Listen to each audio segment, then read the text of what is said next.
আজকের গুরুত্বপূর্ণ আঞ্চলিক সংবাদে সবাইকে জানাই স্বাগতম। আজকের সকালের বিশেষ খবর হলো নিলামবাজার পাথারকান্দিতে ভাঙল লঙ্গাইয়ের বাঁধ। বিলবাড়িতে লঙ্গাইয়ের বাঁধ ভেঙে বানবাসী পাথারকান্দির বহু গ্রাম। নদী বাঁধ ভেঙে যাওয়ার আশঙ্কা শেষ পর্যন্ত বাস্তব রূপ নিয়েছে করিমগঞ্জে। ইসাগঞ্জ সেতুর পাশেই লঙ্গাই নদীর বাঁধ ভেঙে গিয়ে জনগণের সর্বনাশ ডেকে এনেছে ও ভয়াবহ নদীবাঁধ ভাঙ্গনের ফলে দক্ষিণ করিমগঞ্জের চেংদুরিপাড় সহ তেগরিয়ার বিস্তীর্ণ এলাকা প্লাবিত হওয়ার খবর পাওয়া গেছে। নিলামবাজার ভরিবন অর্থাৎ দিগলবাগ এলাকায় বাঁধের উপর দিয়ে মারাত্মকভাবে জনপদে ঢুকছে নদীর জল। সেখানেও বাঁধ ভাঙ্গার প্রবল আশঙ্কার কথা জানিয়েছেন স্থানীয়রা।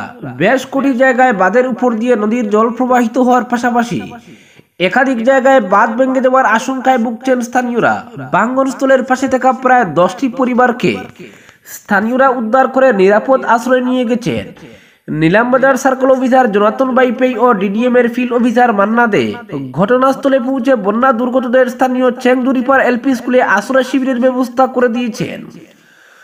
ভাঙ্গন রোধে প্রয়োজনীয় ব্যবস্থা নিতে বিভাগীয় কর্তৃপক্ষকে নির্দেশ দিয়েছেন জল সম্পদ মন্ত্রী পীযূষ হাজারিকা। ভাঙ্গনস্থল পরিদর্শন করেছেন বিভাগীয় এক্সিকিউটিভ ইঞ্জিনিয়ার অসিত দেব। তবে ভাঙ্গনের আগে বিভাগীয় কোনো কর্মী আধিকারিকের দেখা পাওয়া যায়নি এলাকায়, এজন্য খুব ভুক্তভোগীদের। কদিনের লাগাতার বৃষ্টিতেই মিজোরাম পাহাড়ি অববাহিকার জল সোজা নেমে এসে নদীতে মারাত্মক জলস্ফীতি দেখা দিয়েছে। জেলার প্রধান 3টি নদীর মধ্যে কুশিয়ারা ছাড়াও লঙ্গাই ও সিংলার জল বিপদসীমার উপর দিয়ে বইছে। নদীতে জলস্ফীতি দেখা দেওয়ার সঙ্গে সঙ্গেই বেশ কোটি জায়গায় নড়বড়ে বাঁধের উপর দিয়ে জল টপকে জনপদে ঢুকছে। বিশেষ করে লঙ্গাই নদীর পূর্ব তীরে অর্থাৎ ইসাগঞ্জ আরসিসি সেতুর পাশে মঙ্গলবার সন্ধ্যায় নড়বড়ে বাঁধটি হঠাৎ ভেঙে যায়। প্রায় 15 মিটার অংশের বাঁধ ভেঙে প্রবল বেগে জনপদে জল ঢুকছে। ভাঙ্গনস্থলের পাশে থাকা একটি বেসরকারি শিক্ষা প্রতিষ্ঠানের ভবন জলের স্রোতে ভেসে গেছে। স্থানীয় চেংদুরিপাড় গ্রামে বেশ কয়েকটি বসতবাড়ি বন্যার জলে প্লাবিত করেছে। এলাকাবাসীর সহযোগে ইতিমধ্যে বন্যাক্রান্ত স্থানীয় শ্রীধর নমশূদ্র, বিধান নমশূদ্র, দুলু নমশূদ্র, দিলীপ নমশূদ্র সহ প্রায় 10টি পরিবার নিরাপদ স্থানে আশ্রয় নিয়েছেন। তাছাড়াও নিলামবাজার জিপির দিগলবাগ এলাকায় ভাঙ্গনের পরিস্থিতি রয়েছে। এছাড়া বরিবন্দে নিচু এলাকায় বাঁধ টপকে নদীর জল ঢুকতে শুরু করেছে।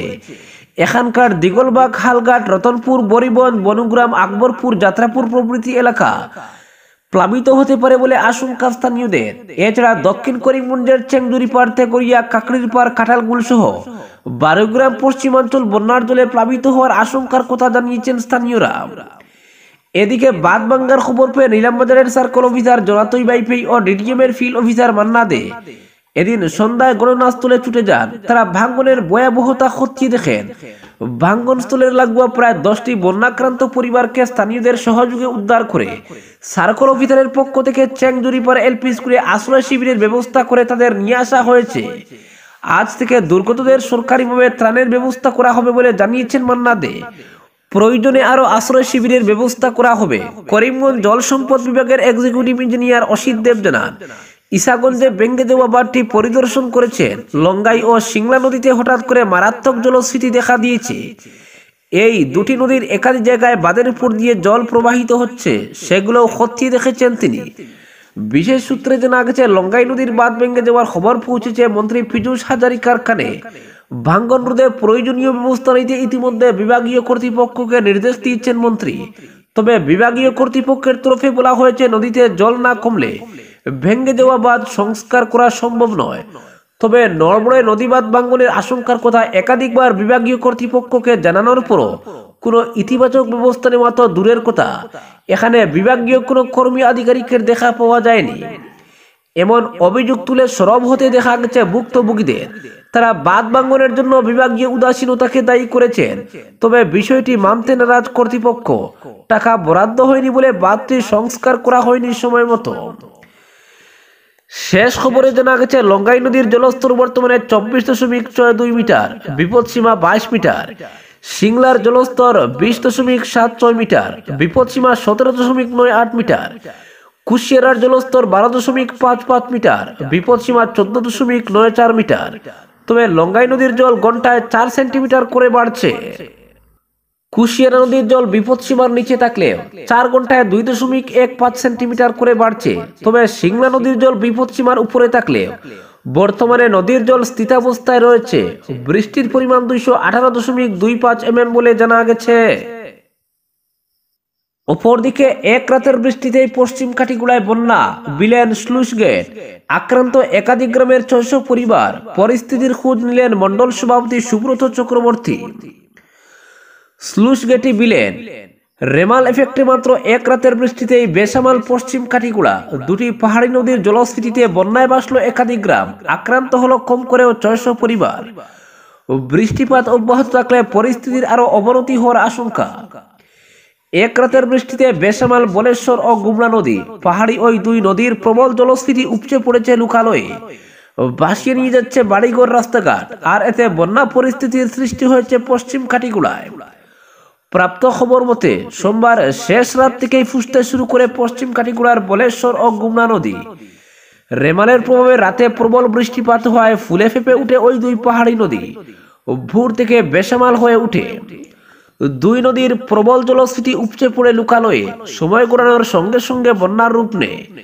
রাস্তাঘাটের উপর দিয়ে বয়ে যেতে শুরু করে প্রবল জলস্রোত, মানুষের বাড়িঘরেও ঢুকে পড়ে বন্যার জল, আর এতে এক আতঙ্কময় পরিবেশের তৈরি হয়। হঠাৎ করে বাড়িতে জল ঢুকে পড়ে আসবাবপত্র সহ বিভিন্ন ধরনের সামগ্রী নিয়ে বিপাকে পড়েন লোকজন। সূত্র জানায়, বন্যার কবলে পড়েছে পশ্চিম কাটিগুড়ার মহাদেবপুর, কুশিয়ারকুল, নিশ্চিন্তপুর, পীরনগর, পাইকান, গুমড়া এলাকা। এসব গ্রামের রাস্তাঘাট জলের তলায় চলে যাওয়ায় হাঁটু জল মারিয়ে চলাচল করতে হচ্ছে। গ্রামগুলির বেশিরভাগ মানুষের ঘরে ঢুকে পড়েছে বন্যার জল, ফলে থাকা খাওয়া নিয়েও দুশ্চিন্তায় পড়েছেন বানবাসীরা। Baleshwar higher secondary school, Digarkhal high স্কুলেও জল প্রবেশ করেছে। এক রাতের বৃষ্টিতে এভাবে বন্যা পরিস্থিতি দেখা দেওয়ার জন্য ভারত বাংলা সীমান্তে থাকা স্লুইস গেটকে দায়ী করেছেন এলাকার মানুষ। স্থানীয়রা জানান, বলেশ্বর স্লুইস গেট সহ অন্যান্য স্লুইস গেটের বেশিরভাগ শাটার বিকল হয়ে বন্ধ থাকার ফলে ওইসব নদীর জল নিষ্কাশন হতে না পেরে বন্যার রূপ নিয়েছে। বেশ ক বছর থেকে স্লুইস গেট সমস্যার জন্য এহেন বন্যার কবলে পড়ে ভোগান্তির শিকার হতে হয় বলে অভিযোগ। দুপুরে পরিস্থিতির খোঁজ নেন কাটিগুড়ার circle officer doctor Robert Taylor. জল সম্পদ বিভাগের assistant executive engineer Chandbabu Singha বন্যাক্রান্ত এলাকা পরিদর্শন করার পাশাপাশি বিকল স্লুইস গেটের বাস্তব অবস্থা খতিয়ে দেখেন। এদিকে বন্যা পরিস্থিতির খবর পেয়ে আক্রান্ত এলাকায় ছুটে যান বিজেপির পশ্চিম কাটিগুড়া মন্ডলের সভাপতি সুব্রত চক্রবর্তী। বিভিন্ন এলাকা ঘুরে বানবাসীদের খোঁজ নেন তিনি। সার্কেল অফিসার সহ জল সম্পদ বিভাগের আধিকারিকদের সঙ্গে কথা বলেন তিনি। দ্রুত স্লুইস গেট সংস্কার করে জল নিষ্কাশনের ব্যবস্থা করার দাবি জানান। জানা গেছে, বিকালে জল সম্পদ বিভাগের মেকানিক্যাল ডিভিশনের কর্মীরা স্লুইস গেটের শাটার খোলার কাজ শুরু করেছেন, তবে এ পর্যন্ত শাটারগুলো খোলা সম্ভব হয়নি। অপরদিকে মেয়াদ উত্তীর্ণ ওষুধ বিক্রি করার অভিযোগে সুনাই পুলিশ আটক করল 2 জনকে। সুনাই বাজারের মতিনগর রোড স্থিত বিকে ড্রাগ সেন্টার নামের ফার্মাসিতে 1 বছর আগের মেয়াদ উত্তীর্ণ ট্যাবলেট বিক্রির গুরুতর অভিযোগের আঙ্গুল উঠেছে। ক্রেতা হুসেন আহমেদ লস্কর নামের যুবকের অভিযোগের পরিপ্রেক্ষিতে মঙ্গলবার সন্ধ্যা রাতে সুনাই থানার এসআই রাজু সিনহার নেতৃত্বে পুলিশের দল ফার্মাসিতে গিয়ে প্রাথমিক তদন্ত শেষে মেয়াদ উত্তীর্ণ ওষুধ বাজেয়াপ্ত সহ দোকান বন্ধের নির্দেশ দেয়। পরে পুলিশ দোকান মালিক বিকে সিনহা ও প্রীতম দাস নামের যুবককে আটক করে থানায় নিয়ে যায়। 2 জনকে থানায় রেখে জিজ্ঞাসাবাদ চালাচ্ছে পুলিশ বলে জানা গেছে। এদিকে ক্রেতা হুসেন আহমেদ লস্কর জানান, তিনি প্যানাক্রিয়াসে আক্রান্ত, তাই চিকিৎসকের পরামর্শে নিয়মিত ওষুধ সেবন করেন। গত 2 দিন আগে এই ফার্মাসি থেকে প্যানাক্রিয়াসের ট্যাবলেট কিনেছিলেন। প্রতিদিন 3 বেলা এই ওষুধ সেবন করেন, কিন্তু এই ঔষধ সেবনের পর অস্বস্তি দেখা দেয় শরীরে, মুখ শুকিয়ে যাওয়া সহ বুকে ব্যথা অনুভব করেন। এ নিয়ে চিকিৎসকের পরামর্শ চাইলে চিকিৎসক জানান, এই ট্যাবলেট সাইড ইফেক্ট করার কথা নয়, নিয়মিত ওষুধ চালিয়ে যাওয়ার কথা বলেন চিকিৎসক। ক্রেতা হুসেন জানান, হাতে একটি ট্যাবলেট থাকতে আজ ফের একই ফার্মাসি থেকে ওষুধ কিনতে আসেন। ফার্মাসি কর্তা ওষুধ দিলে দেখেন ট্যাবলেটটি মেয়াদ উত্তীর্ণ, তাও আবার 1 বছর পুরনো ওষুধ। এ নিয়ে বিকে ড্রাগ সেন্টার নামের ফার্মাসি কর্তাকে বলেন, তাহলে মাত্র 2 দিন আগে নেওয়া ওষুধও কি মেয়াদ উত্তীর্ণ ছিল? এভাবে আপনি কিভাবে ওষুধ বিক্রি করলেন? বললে ফার্মাসি কর্তা বিকে সিনহা সোজা সাপটা জবাব না দিয়ে উল্টো ক্রেতাকে পাল্টা প্রশ্ন করেন, ওষুধের ডেট দেখে কেন কিনলেন না? এ নিয়ে কথা কাটাকাটি হয় 2 জনের মধ্যে। পরে সুনাই পুলিশকে মেয়াদ উত্তীর্ণ ওষুধ বিক্রির অভিযোগ জানালে পুলিশ তাৎক্ষণিকভাবে ব্যবস্থা গ্রহণ করে। এদিন সাংবাদিকদের সামনে পিঙ্কু আহমেদ লস্কর নামের যুবক বলেন, মানুষের জীবন নিয়ে ছেলেখেলা করেছেন এই ফার্মাসির লোকেরা। ঔষধ বিক্রির আগে সব দিক দেখে বিক্রি করার কথা থাকলেও এসব খেয়াল করেন না সংশ্লিষ্ট কর্তারা। তিনি অভিযোগ করে জানান, একাংশ ফার্মাসিতে ফার্মাসিস্ট না রেখে অবৈধভাবে ঔষধ বিক্রি করা হচ্ছে। ব্যবসার নামে মানুষের জীবন ঝুঁকির মধ্যে ঠেলে দিচ্ছেন একাংশ ফার্মাসির মালিক। মেয়াদ উত্তীর্ণ ওষুধ বিক্রির ঘটনার জন্য কড়া ব্যবস্থা গ্রহণ করতে পুলিশের কাছে দাবি জানান তিনি। অপরদিকে ঘূর্ণিঝড় রেমালের প্রভাবে মিজোরামে ভারী বৃষ্টিপাতে ভূমিধসে মৃত্যুবরের সংখ্যা 27-এ দাঁড়ালো। মঙ্গলবার সকাল প্রায় 6টা নাগাদ রাজধানী আইজলের পার্শ্ববর্তী মেলতুম এবং লিমেন সীমান্তবর্তী 3টি ঘর সহ একটি পাথর খাদানে 10 নামে পাথরের স্তূপ সরিয়ে 4 বছরের ছেলে এবং একটি 6 বছরের মেয়েকে উদ্ধার করা হয়েছে। চিকিৎসার জন্য তাদের নিকটবর্তী হাসপাতালে নিয়ে যাওয়ার পাশাপাশি ধ্বংসস্তূপে আবদ্ধ শ্রমিকদের উদ্ধারে তল্লাশি অভিযান চলছে বলে জানা গেছে।